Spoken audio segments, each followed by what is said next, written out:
warahmatullahi wabarakatuh. Berjumpa lagi dengan Ibu Ida Wahyuti. Kali ini kita membahas penggunaan SPLDV dalam konteks kehidupan nyata. Inilah sebuah contoh peristiwa dahsyat tsunami Aceh yang terjadi pada 26 Desember 2004 silam. Tsunami Aceh terjadi sekitar pukul 7.50 waktu Indonesia Barat dengan guncangan 9,1 sampai 9,3 SR berpusat 25 km barat daya Sumatera. Masih ingatkah kalian dengan tragedi yang pernah terjadi 10 tahun silam? Atau tepatnya pada tanggal 13 Februari 2014, masyarakat Jawa Timur, khususnya yang berada di wilayah Kediri, Malang, dan Blitar, digemparkan dengan terjadinya letusan Gunung Kelut yang amat sangat dahsyat. Gunung yang berada di wilayah Kediri dan Blitar ini mengeluarkan suara letusan yang terdengar hingga di kota Kediri yang jaraknya sekitar 45 km dari kubah lava. Dan tepat pada hari ini, suasana kian makin mencekam karena letusan Gunung Kelut yang terjadi kemarin malam kini semakin membabi buta. Letusan tersebut tidak hanya merusak.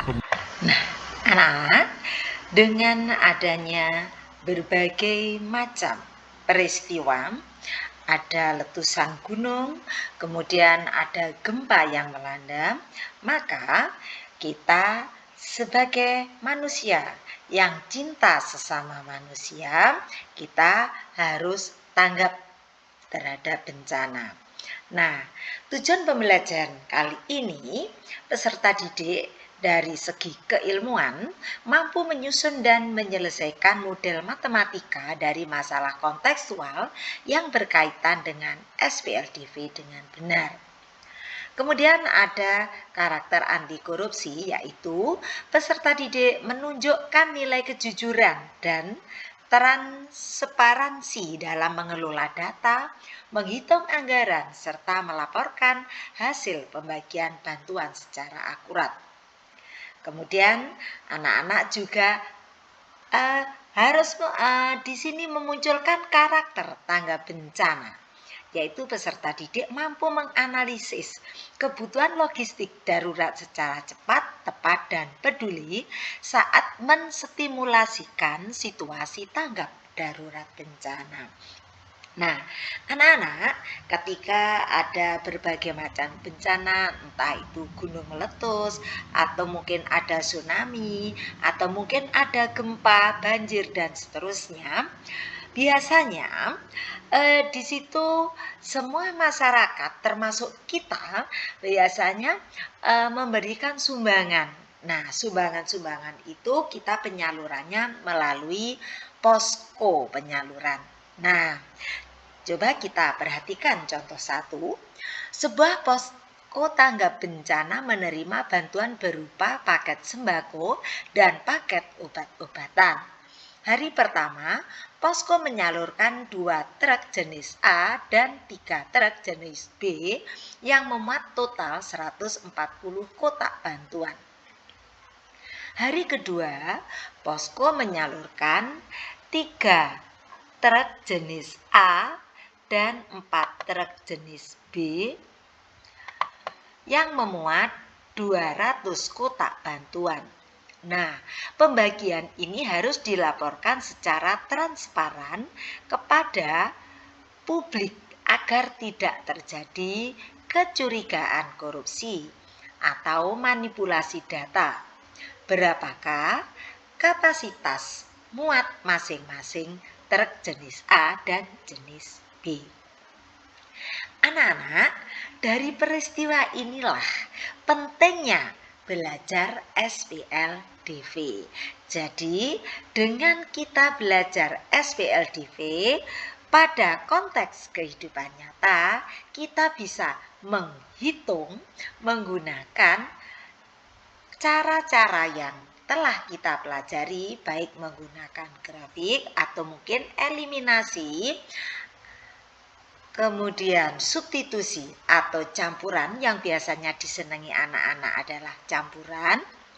Nah, maka kita bisa mengantisipasi berbagai macam kemungkinan terjadinya kecurigaan ya. Kita bisa mengolah data secara transparan. Bagaimana caranya? Nah, di sini kita dengan memisalkan X adalah banyaknya kotak pada truk A, Y banyaknya kotak pada truk B. Dua truk jenis A berarti ditulis dengan 2X dan berarti ditambah 3 truk jenis B berarti 3Y memuat 140 kotak berarti sama dengan 140. Dianggap sebagai persamaan 1. Kemudian posko kedua menyalurkan 3 truk jenis A berarti ditulis 3X dan berarti ditambah 4 truk jenis B ditambah 4Y memuat 200 kotak berarti sama dengan 200. Ini dianggap sebagai persamaan kedua. Kemudian ini adalah model matematikanya. Dari model matematika ini kita bisa menyelesaikan menggunakan campuran, metode campuran. Pertama, kita mengeliminasi X. Nah, karena yang kita eliminasi X berarti ada 2X dan 3X, maka KPK dari 2X dan 3X adalah 6. Berarti untuk menjadi 6, atas dikalikan 3, yang bawah dikalikan 2. Sehingga yang atas menjadi 3X plus 9Y sama dengan 420. Yang bawah masing-masing dikalikan 2 menjadi 6X plus 8Y sama dengan 400. Lalu karena atas ada 6X, bawah 6X dikurangkan ya. X-nya habis, 9Y kurangi 8Y menjadi 1Y sama dengan 420 kurangi 400 hasilnya 20. Lalu kita substitusikan Y sama dengan 20 ke persamaan 1 yaitu 2X plus 3Y sama dengan 140. Diperoleh 2X plus 3Y-nya diganti 20. Sama dengan 140 menjadi 2X plus 60 sama dengan 140. 2X sama dengan 140, positif 60 pindah ke kanan menjadi negatif 60. 2X sama dengan 80, sehingga X sama dengan 80 bagi 2 sama dengan 40. Jadi, truk A memuat 40 kotak dan truk B memuat 20 kotak. Nah, mungkin demikian penyajian materi dari Bu Ida. Wassalamualaikum warahmatullahi wabarakatuh.